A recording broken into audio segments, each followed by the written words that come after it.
To me, the marathon is a beautiful struggle, a mentally and physically exhausting battle with oneself. It's a painful experience, yet it brings immense pleasure. It's truly poetic. I am 6 weeks away from running the Ballarat Marathon on April 27th. After a grueling 10 weeks of training in the Aussie heat, including a cyclone last week, I'm ready to fully commit to the next 4 peak weeks. I'll be introducing tougher sessions and higher mileage than ever before, all with the one goal I've been itching to tick off since Melbourne, the elusive 2:45 barrier. This is Project Ballarat 2:45. Hey everyone, and welcome back once again to the Project Ballarat 2:45 series. We are now 4 weeks out from the extra long Sunday long run. This is the Training Diaries, an episode where I deep dive into my previous week of training, a conversation regarding everything to do with training, nutrition, workouts, anything that goes into running a sub 2:45 marathon. A podcast style video that you can chuck on while you're scrolling through the internet, looking at shoes that you're probably never going to buy. Does anybody else do that or just me? Last week was massive, and I thought that the week before that was a big one, but this week honestly put that one to shame. I ran 132 kilometers in total, which is actually 1 kilometer less than the previous week, but don't let that fool you. There was zero fucking around this week. There were some really tough sessions during the week, and then I finished it off with an absolute behemoth of a Sunday long run in the heat that almost broke me. And I finished this week feeling like I was actually deep in the marathon grind for the first time for the entire prep, but we love it, right? Right? 2 peak weeks down and 2 weeks to go. It's gonna be a wild ride. So let's get into the training deep dive of the week that was the 24th to the 30th of March.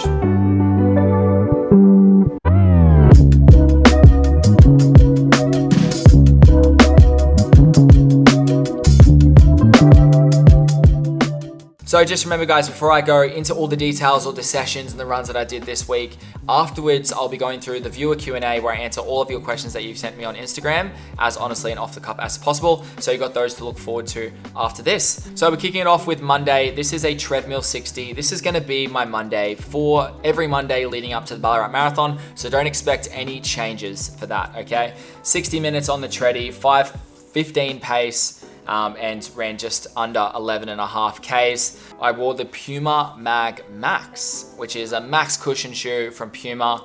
It's kind of like a Gel Nimbus from Asics or I guess, Invincible 3 from Nike. But yeah, seems to do the trick for some nice slow plods. Then we come into Tuesday, which is the first session day of the week. So this one is a spicy one. Off the back of that big long run on the Sunday, you don't really get much time to recover. So Tuesdays can be pretty difficult, not gonna lie. Usually I'm feeling a bit of fatigue in the legs from my Monday leg day and just the big Sunday long run. But we managed to get a pretty spicy session in. So the session was as follows.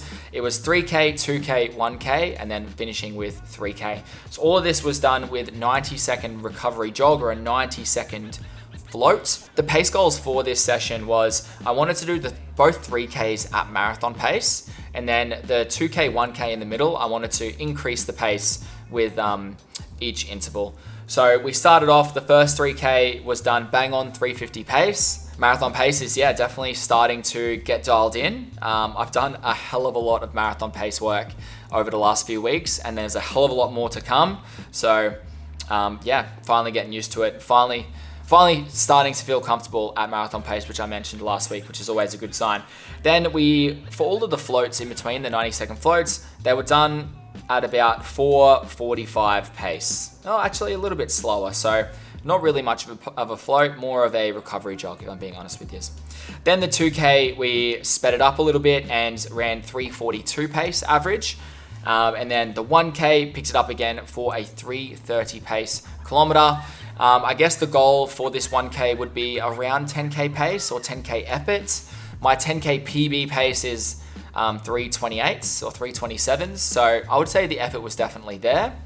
And then for the final 3K, I ran 3:49 average for that. So slightly faster than goal marathon pace, and overall ticked off a pretty epic session. I didn't say this earlier, but we kick off the session with a 5-kilometer warm up, nice and easy. Then for the session, I did 11.3K in total. So it was a 16.3K morning. Pretty classic Tuesday, and a really, really good session if you're wanting to try that out. I think this session would be really easily translated into a half marathon workout. It's probably more specific to the half marathon. If you can hit those reps all at goal half marathon pace, I think you'd be in a pretty good spot. Then we move on to our midweek longy. So these ones have become 20 kilometers now that I'm into the peak weeks, and that's exactly what I did. I ran this one in the Puma Mag Max. They are a really, really comfortable shoe, max stacked, and they are surprisingly nimble for how big they are. I honestly really enjoy wearing them, but they are a little bit narrow in the toes for me, which is surprising for such a big shoe. Usually they are a bit more roomy in the toes. I ran 4:50 pace on average and an hour and 37. So it was a little bit slower that morning, but we still got the 20Ks in. And it was just good to run with the company again. Love my midweek longies. Then we move on to Thursday. So Thursday is the doubles. So I did 60 minutes on the treadmill in the morning, and I did 40 minutes on the treadmill in the afternoon. So I did both of these runs in a new pair of Zoomfly 6s, the Nike Zoomfly 6. The best way I could describe this shoe is that it feels a hell of a lot like an Alphafly 3, but just a scaled down version, a more comfortable version, and definitely a lot softer, but it still has that kind of Alphafly feel. It's obviously not as poppy because it doesn't have that little air bubble, the trademark in the Alphaflies, but it does have the same foam, and it does have a plate. So yeah, I think if you get on really, really well with the Alphafly 3, I think you're gonna really like the Zoomfly 6. I've heard the Zoomfly 5 was probably the worst shoe ever, but the 6 seems to have been a really good improvement. The only thing I will add is that it is quite narrow in the toes, and I really struggle with that. And ultimately, I tried them both in the morning on the treadie and in the afternoon, and I pretty much made my mind up that I'm gonna have to take them back and maybe go up a size. And if they still feel tight and they don't feel right, then I'm just gonna have to return them and possibly get the Vomero. I'm gonna actually do that today. It's Wednesday currently. I'm gonna actually head to Nike today. So you may see either a bigger pair of Zoomfly 6s, or you might see me in a completely new shoe, the Nike Vomero.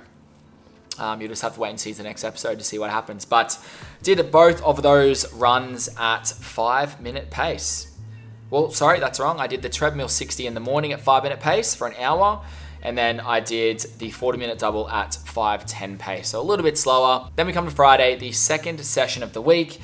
This one is a pretty big one, and I was, if I'm being completely honest with you guys, if you saw my previous episode with about the strength training, you'll know that I did legs on Monday, I did legs on Wednesday, and I had to kind of do a little bit of legs on the Thursday to film some stuff as demos for the video that I posted all about my strength training. This video is actually being received pretty well, so I'm pretty happy with it. If you haven't seen it, make sure you check it out.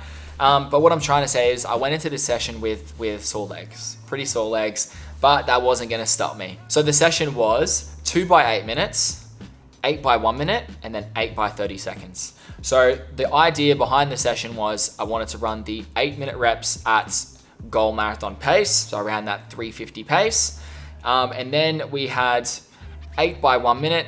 I just prescribed the effort as hard. So I pretty much just ran as fast as I could go for a minute, as fast as I felt like I could go for a minute, and that I could recover well enough to go for the next minute.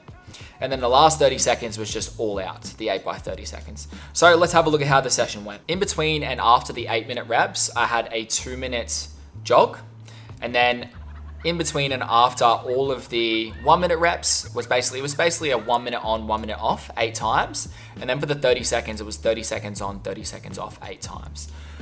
So the first 2 rounds of 8 minutes, I did at 3:49 pace and then 3:48 pace. So feeling really good, and again, dialing in that marathon pace. That is pretty much going to be the goal for every single session that I'm doing.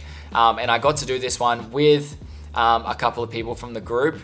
I've been kind of starting my sessions with everybody, and then I've been doing the session solo because not everybody's training for a marathon like me. So I've found myself flying solo a lot of these sessions, but I got to have some company for at least the first half of this, which I was really happy with. And I guess it shows in the paces because, I managed to hold just under marathon pace, and I felt really, really good at this stage. Even though I was carrying a fair bit of fatigue in the legs, I was feeling good. But then when we got into these 1 minute reps, I'm not gonna lie to you, I was zapped. I was dead. The humidity was just taking control, took over me, and it quickly became an absolute slog for every single one of these reps. Now, I'll let you know right now, I was running pretty much as fast as I could go for each of these minutes. And I wanted to at least recover a little bit on the minute offs. So the minute offs were pretty average as well, I'm not gonna lie to you. I wasn't even able to get to my 5K pace, not even 10K pace. So that just kind of shows how fatigued I was, and I was definitely just zapped at this stage. And all of the offs were pretty much 5 minute pace. So just really hanging on. These last 8 30-second reps were very, very tough, but at the end of the day, you can get through a 30-second rep. You can survive. You can grit your teeth, hold on for 30 seconds, and then stop. So I ultimately made it through, but the 30-second paces, they didn't really improve too much on the 1 minute paces. So it ended up being a 90-minute workout. And yeah, it was a pretty big one. We ran 18 Ks for the morning. These Friday morning workouts have really stretched out into about 18 to 20 Ks at the moment. And I've been enjoying them, but yeah, they really do start to play a bit of a toll on the body. I ran this one in the Brooks Hyperion Elite 4 PBs, and yeah, I say this every time, but I really do enjoy wearing those. Then we come to Saturday. So Saturday was pissing down rain, just the absolute worst weather. It was crazy windy, but I got to do this with my friend Kizza. He met me out the front of my house, thank the Lord. And we ran this one pretty early. We started at 4:45 in the morning because I had work at 6:30. So I had to get an hour in. Ended up running an hour and 6 minutes because we ran a little bit slower because it was pissing down rain, it was windy, and to be honest, I was just happy to run whatever pace, and 5:30 pace average was just an absolute treat. It was beautiful. I ran in the Puma Mag Max, so really tried to enjoy that, and I knew that there was a big run coming the next day, so I just wanted to have as much of a recovery run as possible. Definitely an easy one, and was needed because the next day, boy oh boy, we had the big Sunday long run, the biggest run of the block by far, and easily the most difficult, but we got it done. So let's talk about it. The Sunday long run, let's get into it. So firstly, for the Sunday long run, guys, I had Dan following me on the bike for the entire session. That is going to be the next episode coming up this weekend. So look forward to that. It's going to be cinematic. It's going to be vibes. And I honestly just can't wait to have a look at the footage and just start editing once I've got this Training Diaries episode out. Yeah, it's going to be a really good one. Could even be the best one yet. But I also want to shout out Rini from the run group who joined me on the session and pretty much towed me along for the back end of it. I probably couldn't have done the paces or even got through the session that we did without her. So firstly, I just want to shout her out. And yeah, thank you so much, Rini. But let's get into the session. So for the session, guys, we wanted to do a spicy one, and that's exactly what we did. So on the cards, we had 3 by 5K on, 5K float. All right, so the goal was we wanted to hit the 5K ons at goal marathon pace, so as close to 350 pace as possible. And then the floats, we wanted to hit around 420 pace. So still keeping the gas on, but still trying to get some recovery benefits.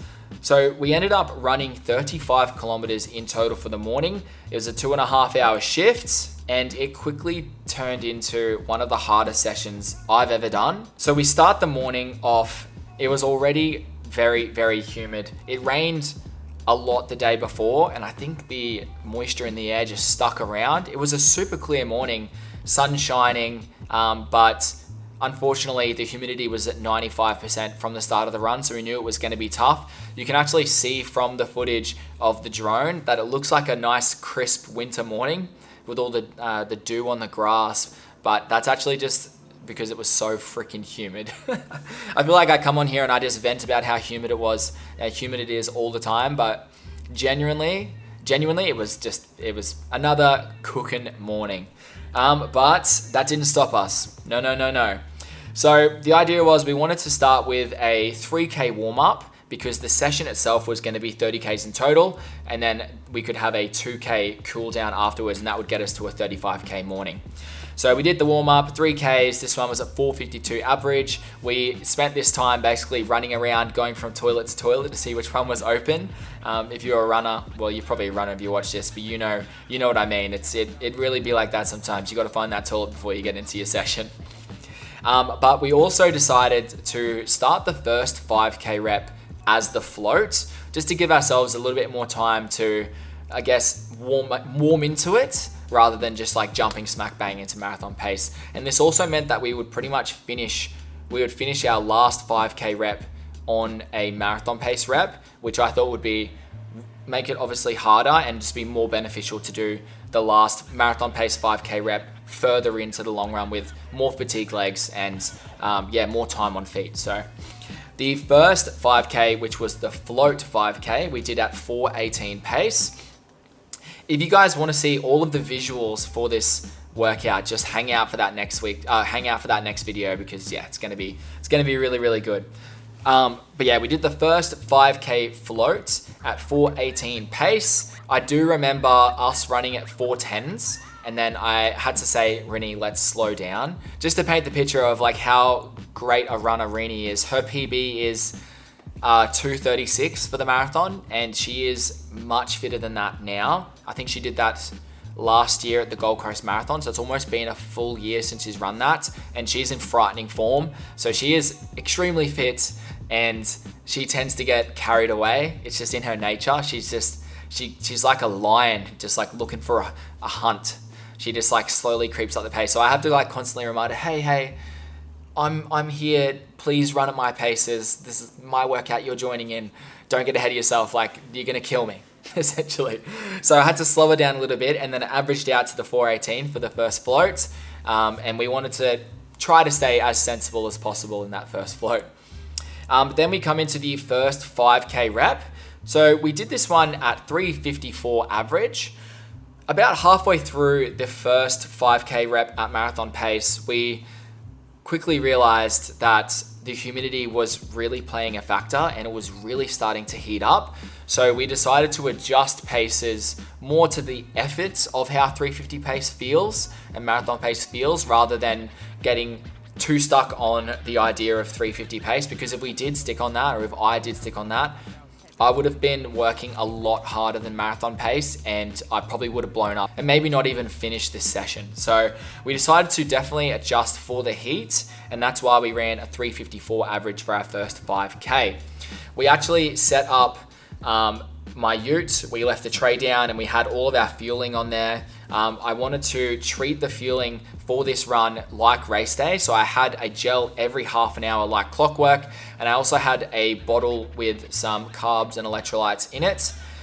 So just so I could stay hydrated throughout the run, and I just wanted to try to simulate a race as much as possible. That was kind of the idea behind this session. Treat it like a race day, and then race like a race day, essentially. But then we come into the second 5K floats. So this one was done at 4:19 pace. So these floats, it's actually crazy how easy a float feels after a harder effort. Like when we were running that 4:20 pace, it honestly felt like 5-minute pace, just because you were running that faster pace in the previous rep. It's like what's so great about floats and why I love doing them is because you think it's going to be a lot harder than they are, but you actually are recovering a fair bit more than you think you're going to be, if that makes sense. So yeah, definitely put floats into your sessions, guys, especially your marathon pace, your marathon workouts. I think that is so great. Then we come into the second marathon paced 5K. So this one was at 3:56 average. This one was obviously a little bit slower, and if I'm being honest with you guys, the heat was really starting to get to me, and the effort level was creeping up. Then we come into the final float. This one was done at 4:26. I was hurting at this stage. I was trying to recover as best as I could from that second 5K marathon pace. It definitely did a fair bit of damage. The heat was creeping up, and the session was definitely starting to get real. and I had to mentally lock in for what was to come, because that final 5K I knew was going to be hard, especially coming in on that last straight into the heat. I knew was going to be just diabolical, and it was. So the final 5K we did at 3:56 pace. In that final 5K, we actually hit a 4-minute split for one of them for the second K into that 5. That was definitely a tough section.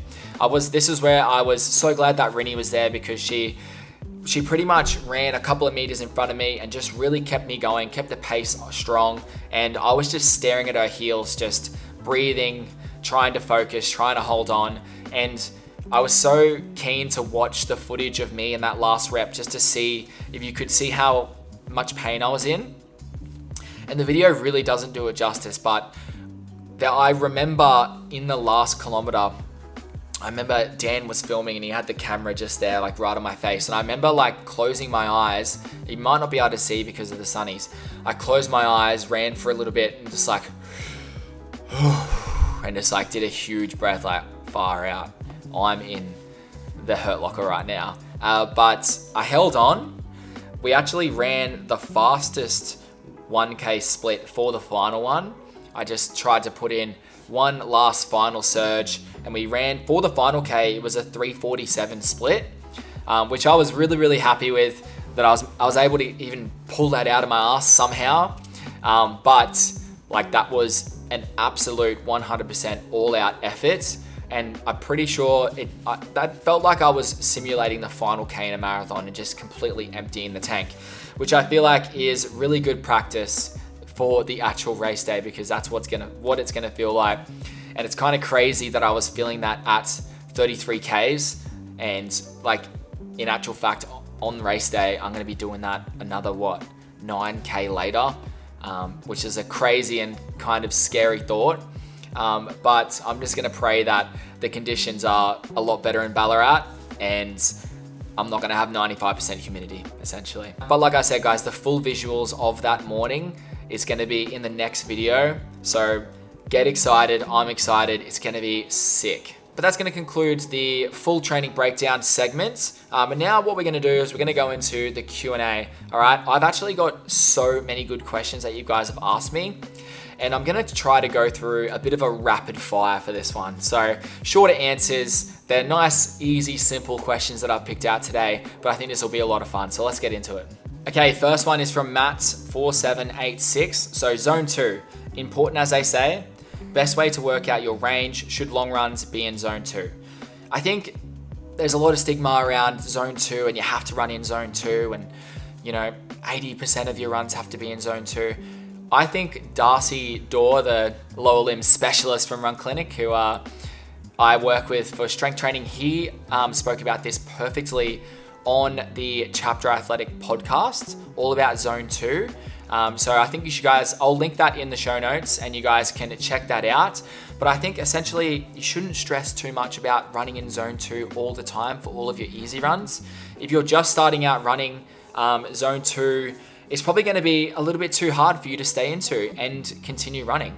You might pick up the pace a little bit and spike yourself out of zone 2 into 170 and more into threshold. And the only way you're going to be able to get the heart rate down is to stop and walk. And then how are you supposed to get better at running if you're not actually running? So I think just try to be honest with yourself, run at an easy pace, something that you could probably have a conversation at, and then, give it a few weeks, and then hopefully you'll be able to run more at zone 2. I think zone 2 is definitely important, but I think you should most importantly, just go out and run and enjoy yourself. Hopefully that answered your question. I don't think it really did, but yeah, zone 2, just go out and run. Try not to stress too much. Next one is from Dom Sardi. So do you use saunas or ice baths for recovery? I don't use any of that stuff, not because I'm against it, but I just don't own a sauna or a nice ice bath that I'd like to go into. If I own those, if somebody wanted to send me one, I'd probably end up using it. But right now, I just don't really feel like paying to use those facilities, and I'm just happy to make sure I'm getting food in for recovery and getting in good sleep. Those are going to be, I feel like, more beneficial than those 1%ers at the end of the day. Next one is from Morsey RC. So how do you carry your nutrition for the race / training? So for water, gels, etc. So Half tights, I find, are just the best way to carry nutrition. They usually have pockets like phone pockets where you can fit like up to 4 gels in each side. And for water, I just carry bottles. But you can get like a Nathan handheld one that sort of has like a hand strap. Those are really great. A lot of people from the run group have like a nerd belt that goes around your hips that you can chuck in like a flask, you can chuck in your gels. There is lots of options there for you to choose. You just got to trial some and see which ones that you find work best for you and are the most comfortable at the end of the day. Next one, this one's from Bonos. So what's your skincare routine, Dave? I'm not sure this is the piss take or you genuinely want to know, but my skin routine is I just wash my face with water in the shower. That's pretty much it. And I always just try to wash my hands whenever I'm doing anything where my hands will get dirty, whether I'm sweating or touching weights or anything like that. I try to wash my hands as much as I can because I touch my face a lot. So if you're touching your face with dirty hands, it's probably not going to be the best for you. But yeah, that's a bit of a bloke answer, but that is the honest truth. Next one is from Juan. I'm not even, I really tried to say that, but this one's from Juan. So Alphafly or Adidas Pro 4.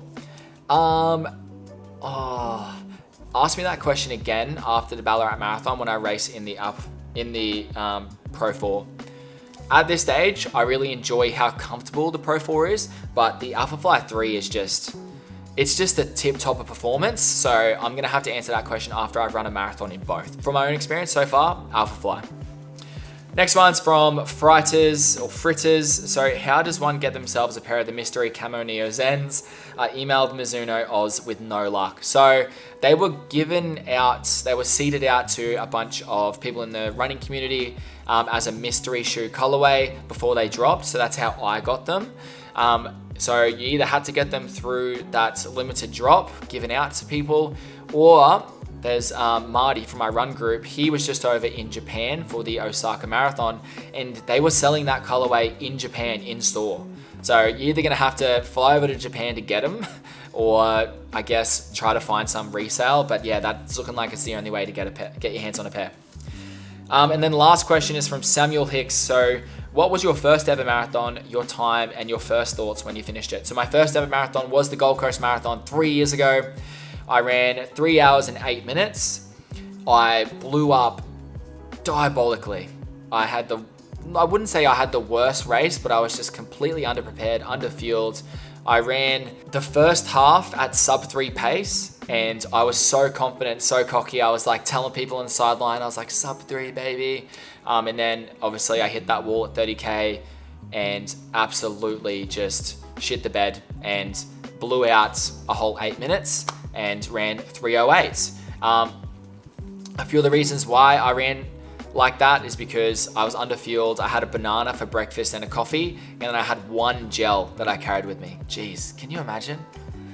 Idiot. So yeah, you can imagine I cramped like hell. I blew up and crawled my way to the finish line. And I remember finishing thinking that was the hardest thing I've ever done in my life. And I don't know if I ever want to do that again. But yeah, obviously I ended up doing it again. I ended up doing it 6 more times now. About to be doing it for my 8th time. And it was enough to give me the running bug. So I'm glad I did it, but geez, if you're going to do it, put yourself in the position to win, please. Because that was hell. That was hell. But that's going to conclude the questions segment of the Training Diaries, guys. I hope you're enjoying this series so far as much as I am enjoying bringing it to your screens. Once again, guys, if you're liking the videos, make sure you like it, subscribe to the channel so you don't miss any of my future content. And shout out to everybody that has been engaging with the content on Instagram and here on YouTube. You guys are the best. Thank you so much for watching, guys, and I'll see you in the next one. Peace.